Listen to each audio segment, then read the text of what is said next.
Dear viewers, আসসালামু আলাইকুম। Doctor তাহা বলছি। কেমন আছেন সবাই? প্রথমেই ক্ষমা চেয়ে নিচ্ছি, বিভিন্ন ব্যস্ততার কারণে নিয়মিত লাইভে আসা হয় না। তো আপনারা তো জানেন আমি মূলত চর্ম এবং যৌন রোগী দেখে থাকি। এখন বর্ষাকাল, ঝুম বৃষ্টি চলছে বাইরে। আপনারা নিশ্চয়ই স্বাস্থ্যগতভাবে অর্থাৎ মানসিক বা শারীরিক এবং যৌন স্বাস্থ্যর বিষয়ে আপনারা সচেতন আছেন এবং ভালো আছেন আশা করছি। তো এই সময় চর্মরোগী বেশি পাওয়া গেলেও যৌন রোগী বা যৌন আহ, যেগুলো আর কি উত্থানজনিত সমস্যা বা দ্রুত বীর্যপাত বা ইত্যাদি সমস্যার রোগী তুলনামূলক কম। তো আমি এই জন্য একদিক দিয়ে খুশি যে আমার রোগীগুলো আমার চিকিৎসা নিয়ে তারা খুব সুস্থ এবং স্বাভাবিক জনজীবন পালন করছেন। আর একদিক দিয়ে আমি চিন্তিতও বটে যে এই সময় তো আসলে মানুষজন ঘর থেকে বের হয় কম, বৃষ্টি হয়, ডক্টরদের কথা আলাদা, বাকিরা বাসাতেই সময় কাটায় বেশি, যাদের বিশেষ কাজ না থাকে। তো আপনাদের যদি এরকম যারা আছেন যে কাজ কম, কাজ সীমিত, বাইরে যাওয়ার প্রয়োজন পড়ছে না, ধান উঠে গিয়েছে, বাসায় থাকছেন কিন্তু যৌন সমস্যা মনে করছেন, তাদের কিন্তু বাসায় বসে থাকলে বা হাতুড়ে ডাক্তারের চিকিৎসা নিয়ে নিজের শরীরের ক্ষতি করলে চলবে না।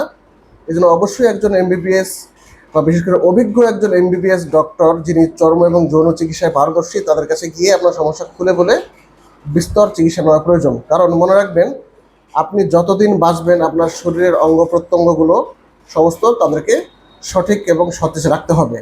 কারণ আপনি যদি অপচিকিৎসা বা 2 দিনের ওয়ান টাইম চিকিৎসা নেন, হয়তো বা আপনি ইনস্ট্যান্ট বা সাময়িকভাবে একটা খুব ভালো পারফর্ম করতে পারবেন বা অনেকক্ষণ একটা সার্ভিস দিতে পারবেন বা সাময়িকভাবে ভালো বোধ করবেন, কিন্তু দীর্ঘমেয়াদে এটা আপনার জন্য শরীর এবং আমি দুটোই বলবো যে আপনার স্বাভাবিক সাধারণ শরীর এবং যৌন স্বাস্থ্য উভয়ের জন্য মারাত্মক ক্ষতিকর।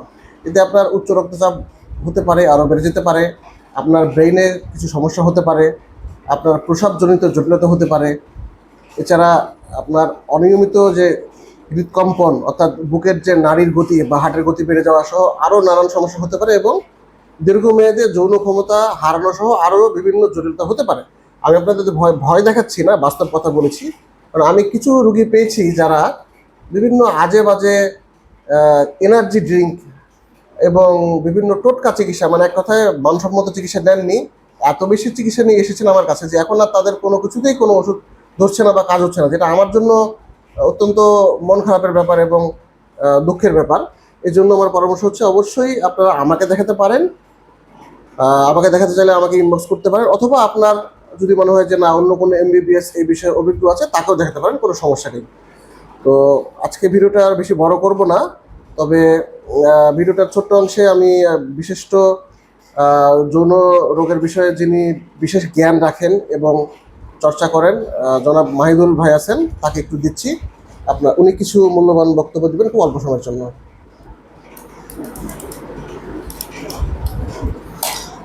আসসালামু আলাইকুম।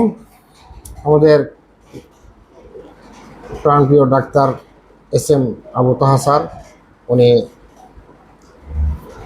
চর্মযৌন রোগের ডাক্তার। উনি খুব ভালো একজন ডাক্তার এবং ওনার কাছে সচরাচর যেসব পেশেন্টরা আসে তারা পরবর্তীতে ওনার কাছে আসতে হয় না, কারণ ওনার সাজেশান, ওনার ঔষধ সব কিছুই অনেক ভালো। এবং যারা রোগী অসুস্থ হয়ে আসে তারা সুস্থ হয়ে বাড়িতে ফিরে যায়। এই জন্যে আমি আশা করব আপনারা স্যারের এখানে আসবেন, স্যারের কাছে চিকিৎসা নেবেন এবং সুস্থ হয়ে যাবেন ইনশাআল্লাহ। Thank you.